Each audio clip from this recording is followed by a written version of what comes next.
এই বাচ্চার কথা কেউ মনে রাখবে না, এই বাচ্চাটার কথা কেউ মনে রাখবে না। 3 মাস পরে, 6 মাস পরে, 1 বছর পরে আরো নতুন ইস্যু আসবে, আরো নতুন পাপ হবে, আরো বড় বড় ঘটনা ঘটবে। এরপরে মানুষ এই বাচ্চাটাকে ভুলে যাবে। এই বাচ্চাটা কি তার মৃত্যু যন্ত্রণা ভুলতে পারবে? তার সম্মানহানি ভুলতে পারবে? তার পিতামাতাকে ভুলতে পারবে? এখন প্রশ্ন হচ্ছে, তার পিতাকেও যদি আমরা জিজ্ঞাসা করি, ইসলামে রেপের শাস্তি হচ্ছে মৃত্যুদণ্ড, আর ব্যভিচারের শাস্তি হচ্ছে অর্ধেক কোমর পর্যন্ত পুঁতে পাথর নিক্ষেপ করে হত্যা করা।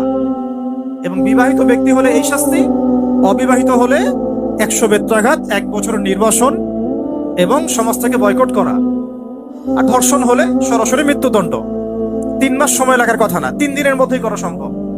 এটা শরিয়া আইন, এটা আল্লাহ রাব্বুল আলামিনের শরিয়া বিধান। এখন তারাও কি এটাতে রাজি হবেন? যারা শোক প্রকাশ করছেন তারা কি এই বিধানটা কার্যকর করতে রাজি হবেন?